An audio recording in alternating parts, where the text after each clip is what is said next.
खुलुमबाय आं दा मोनसे गुदुं भाइरेल जानाय रादाब होनो नागिरदों। मोनसे भाइरेल फट'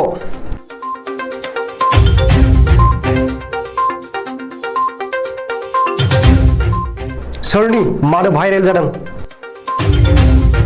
भाइरेल जानाय फट'नि सोमोन्दै मिथिनाय बादिब्ला बर' थुनलाइ आफादनि बारग' गाहाय नेहाथारि बारग' लेङाइ आफादगिरि कमलाकान्त मोसाहारिनि महरखौ गांसे धारायाव स्केट्सजों आखिनानै थांनाय 2, 3 आरो 4 मेआव तामुलपुर जिल्लानि तामुलपुराव खुंजानाय बर' थुनलाइ आफादनि 61थि बोसोरारि जथुम्मानि थिलियाव फोसावदों।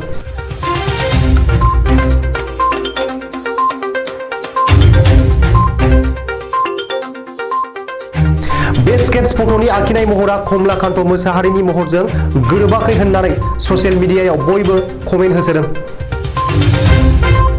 ससियेल मिडियायाव बर' थुनलाइ आफादनि बारग' नेहाथारि आरो बारग' लेङाइ आफादगिरि कमलाकान्त मोसाहारिया गावनो गावनि फेसबुक एकाउन्टआव लेट कमलाकान्त मोसाहारि होननानै लिरनायाव बर' थुनलाइ सिबियारिफोरनि गेजेराव फिनजाथाय सोमजिदों। दा कमलाकान्त मोसाहारिनि मुं होनानै सोर स्केट्स बोखो आरो मानो बोनो गोनां जाखो? बिनि फिननायखौ सोर होगोन?